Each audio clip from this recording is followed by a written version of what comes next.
Die Bybelse riglyn nommer 3 wat vir my gaan help om op 'n punt te kom wat ek werklik in vergifnis lewe, is maak dit 'n saak van gebed. Maak dit 'n saak van gebed.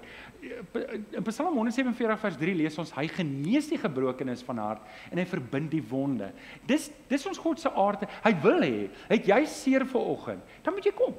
Het jy seer vanoggend, dan moet jy na die Here toe kom. Maak dit 'n saak van gebed. Dit kan wees dat jy dalk al vir die laaste 5, 10, 15, 20, ek weet nie dalk hoe lank sukkel jy al hiermee nie, met hierdie ding loop, en jy het nog nooit 'n punt gemaak om met die Here te gaan sit en sê, Here, hierdie ding het my seer gemaak, ek het nog nie op 'n punt van vergifnis gekom nie, maar hier wil ek die lyn trek, Here, help my. Kan ek vir die realiteit gee? Mense gaan jou teleurstel.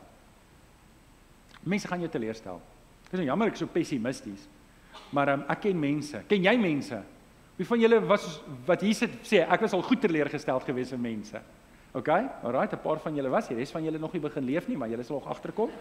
Okay, so mense sal ons teleurstel, ek moet dit weet. Het jy iewers seer gekry? Kort antwoord is ja. Party van julle het regtig diep seer gekry, ander nie so diep nie, maar hier's die ding, my oë moet in elk geval in die eerste plek nie op mense wees nie, my oë moet op Jesus wees. En dis die belangrike ding hierso. Matteus 5:44 sê, ek sê vir julle, ek haal dit uit ek haal 'n stukkie aan, julle moet bid vir die wat julle vervolg. Die Here wil hê ons moet bid vir die mense. Het jy seer gekry? Het iemand jou te nagekom? Nou vat sy naam, skryf hom op 'n stuk papier en begin elke oggend vir hom bid.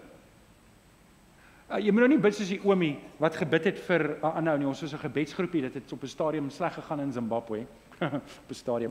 En ons bid toe vir die president. Dit het regtig gebeur, ek ook nie vir julle nie. En hy bid, hy sê, ag Here, wil jy hom nie uithaal nie. Jy moenie so bid nie. Jy moenie so bid nie.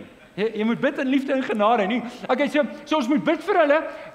Ek en jy moet dit 'n saak van gebed maak. Eerstens moet ek bid en vra vir genesing. Ek moet vir die Here sê, Here, ek sit met seer. Maar weet julle hoe belangrike bevrydende effek is dit wanneer ek hierdie tweede stap neem, as ek bid vir hierdie ou wat my seer gemaak het. Ek begin bid dat die Here vir hom sal seën. Ek bid, dalk is hy nie 'n kind van die Here nie, dat die Here hom sal red. Dalk is dit 'n kind van die Here. Ek begin bid vir hom vir sy huwelik, vir wat ook al in sy of in haar lewe aangaan, en ek begin bid en ek vra die Here vir guns vir daardie persoon.